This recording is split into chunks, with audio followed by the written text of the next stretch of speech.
महाभारत भारतीय साहित्य की महाकाव्य ग्रंथ में से एक है, जिसमें राजा, रानियों और राजकुमारियों के उत्थान पतन, धर्म और न्याय के विषय में कई महत्वपूर्ण कथाएं हैं। इस महाकाव्य में से एक महत्वपूर्ण घटना है द्रौपदी का स्वयंवर। यह कथा हमें विश्वास, साहस और समर्पण की महत्वपूर्ण सीख देती है। आइए जानते हैं। द्रौपदी पंचाल नरेश द्रुपद की कन्या थी। द्रौपदी अत्यंत सुंदर थी। उसकी सुंदरता की खबर देश विदेश में फैली हुई थी, जिससे उसके स्वयंवर का आयोजन किया गया। सभी प्रमुख राजकुमार और राजा द्रुपद के दरबार में इस अद्वितीय घटना में भाग लेने के लिए आए। राजा द्रुपद ने एक विशेष शर्त रखी थी।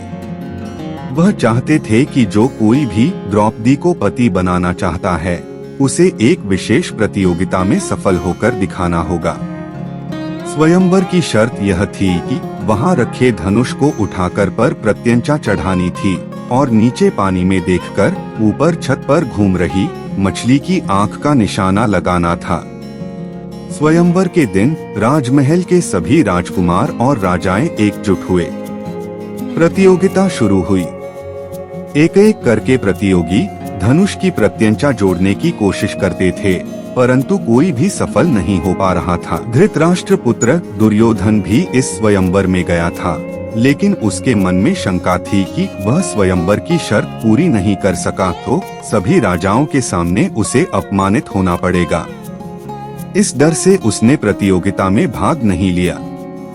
उसने लक्ष्य भेदने की कोशिश ही नहीं की। वहां कर्ण भी उपस्थित था। जब जब कोई राजा इस प्रतियोगिता की ओर आगे बढ़ता तो द्रौपदी श्री कृष्ण की ओर देखती थी, ताकि उसे ये मालूम हो सके कि राजा विवाह योग्य है या नहीं। स्वयंवर में कर्ण आगे बढ़ा और उसने धनुष उठाकर उस प्रत्यंचा चढ़ा दी। श्री कृष्ण जानते थे कि कर्ण स्वयंवर की शर्त पूरी कर सकता है। उन्होंने द्रौपदी को इशारा कर दिया कि ये तुम्हारे लिए उपयुक्त वर नहीं है। इशारा मिलते ही द्रौपदी ने घोषणा कर दी कि वह किसी सूत से विवाह नहीं कर सकती। ये सुनते ही द्रौपदी के भाई धृष्टद्युम्न ने कर्ण से कह दिया कि मेरी बहन आपसे विवाह नहीं करना चाहती, आप प्रतियोगिता में हिस्सा न लें। ये सुनकर कर्ण ने खुद को अपमानित महसूस किया और क्रोधित होकर वहां से चला गया। तभी एक युवक ब्राह्मण के रूप में उपस्थित हुआ, जिसका नाम अर्जुन था। अर्जुन के पास न केवल शारीरिक शक्ति थी, बल्कि उसमें दृढ़ निश्चय और प्रशासनिक शक्ति भी थी। उसने धनुष को उठाया और प्रत्यंचा जोड़कर पानी के प्याले में सजीव मत्स्य को देखा। सभी उपस्थित लोग चौंके रह गए। देखते देखते ही अर्जुन ने प्रतियोगिता जीत लिया। द्रौपदी ने अपनी 4 सखियों से कहा, मैं पतिव्रता हूँ, इसलिए मैं चाहती हूँ कि मेरे पति एक ही हों, जो मेरी आत्मा को समझे और मुझे सच्चे प्रेम से प्यार करें। इस पर उसकी सखियाँ समझ दिलाने लगीं कि अर्जुन ही उसके सारे इच्छाओं को पूरा करने के लायक हैं। अर्जुन ने सफलता पाई और द्रौपदी को अपनी पत्नी बनाया। द्रौपदी ने अर्जुन को वरमाला पहनाकर उसे पति बनाया। इस प्रकार उनका विवाह हुआ और वे जीवन के साथी बन गए।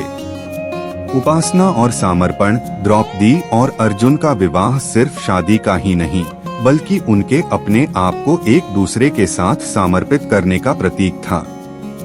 वे अपने जीवन में एक दूसरे के साथ धर्मपरायण और विश्वासी रूप से जीते। द्रौपदी का स्वयंवर हमें यह सिखाता है कि विश्वास, साहस और समर्पण से ही हम कठिनाइयों का सामना कर सकते हैं और सफलता प्राप्त कर सकते हैं।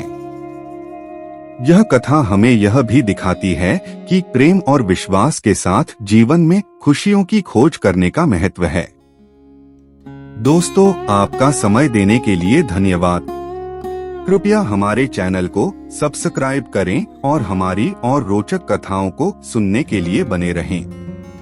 महाभारत की कथा में द्रौपदी का स्वयंवर एक महत्वपूर्ण हिस्सा है और यह कथा हमें सच्चे प्रेम, विश्वास और साहस की महत्वपूर्ण सीख देती है। यह एक रोमांचक कथा है जिसे हमें अपने जीवन में अपनाने के लिए सबक के रूप में ले सकते हैं।